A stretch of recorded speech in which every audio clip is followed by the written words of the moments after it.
Oui, Monsieur le Président. Le projet de Stradet, il évoque à plusieurs reprises le formidable corridor de fret routier qui traverse notre région entre la péninsule ibérique et l'Europe du Nord ou l'Europe de l'Est. Alors, des propositions sont faites pour faire face au flux immense de poids lourds qui traversent notre région et dès l'objectif 2, on affiche la volonté d'un report modal du transport de marchandises de la route vers le fret et le maritime. Et on sait qu'à ce jour, vous l'avez rappelé, la proportion possible reste quand même extrêmement faible.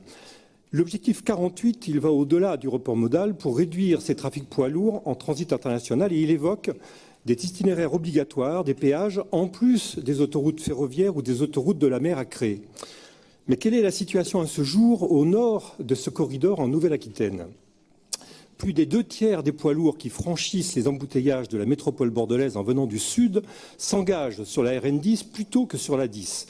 Une bonne partie ensuite des poids lourds qui ont choisi l'autoroute A10 bifurquent vers l'ouest avant d'arriver à Poitiers parce que Poitiers n'était pas sur leur trajectoire. Sinon, ils seraient très logiquement passés par la RN10 qui est le plus court chemin. Ce sont environ 10 000 poids lourds en moyenne chaque jour qui utilisent dans les deux sens la RN10 et ils se partagent à hauteur de 6 000 environ sur l'axe Angoulême-Poitiers et 4 000 sur la RN 141 et une bonne part d'entre eux se dirigent vers l'est de l'Europe. Alors ce que l'on sait moins, c'est qu'une bonne partie de ces 5 000 poids lourds empruntent en fait un raccourci par la route départementale 951 entre la RN 141 et Bellac vers la route Centre-Europe Atlantique. Bien qu'interdit dans le sens Haute-Vienne-Charente, les chauffeurs bravent l'interdiction. La RN10 entre Bordeaux et Poitiers et la RN 141 puis la D951 vers Confolens-Bellac sont les itinéraires les plus courts et les plus plats, l'un vers le nord, l'autre vers l'est, et ils ont été très logiquement adoptés par les transporteurs routiers. Pour relier la péninsule ibérique avec l'est de l'Europe en évitant les encombrements des agglomérations parisiennes et lyonnaises, le plus court chemin et le plus plat passe par Confolens et la D951.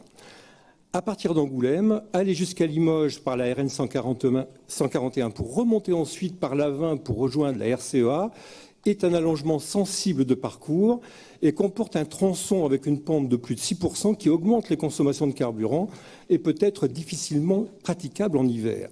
Le trafic de poids lourds supporté par la D951 est pour cela largement supérieur à celui de l'autoroute A10 entre Niort et Poitiers et bien sûr à celui supporté par l'autoroute A89. Autoroute A89 qui est une autoroute bien peu au nord entre Bordeaux et Libourne puisqu'elle ne dispose pas de bande d'arrêt d'urgence et que son tracé rencontre des pentes à plus de 6%, la rendant bien plus coûteuse en carburant et difficilement praticable par moments en hiver.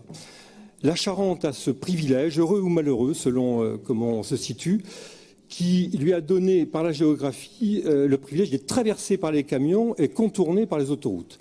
Autoroute dont elle est un des rares départements de France à ne pas avoir un seul kilomètre. Alors, le report forcé vers la 10 ou vers la 89 ou vers Limoges par la RN 141 est donc particulièrement ardu et assez peu logique finalement en termes de sécurité ou de développement durable. Et pour ce qui concerne la baisse du trafic par le report modal ou fait sur fer ou sur mer, elle est évidemment attendue, mais elle reste peu probable à court ou moyen terme. Alors il serait à notre sens beaucoup plus pertinent que l'on inscrive dès maintenant dans notre Stradet la nécessité de mettre aux normes autoroutières sur tout le trajet en Nouvelle-Aquitaine ces corridors de fret sur les tracés dessinés par les roues des camions. Que ces routes soient également dotées des parkings et des aires de service qui garantissent la sécurité absolument nécessaire attendue par les usagers ainsi que par les populations traversées. La reconnaissance politique de ces corridors de fret européens dans leur tracé optimum est essentielle. Elle justifierait aussi que l'on projette un autre corridor entre le port de La Rochelle et la RCEA par un tronçon aux mêmes normes autoroutières entre Niort et Bellac. Un accès transversal vers le cœur de l'Europe amplifierait le développement attendu de l'activité du port de La Rochelle, tant la Manche est encombrée. Il serait dès lors possible de transformer concrètement ce qui est aujourd'hui principalement perçu comme une nuisance en une opportunité de développement pour le nord et l'est de la région.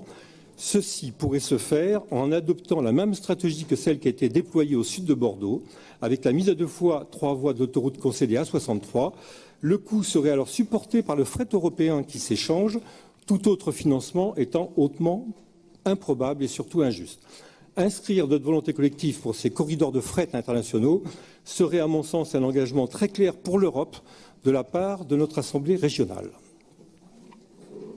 Merci.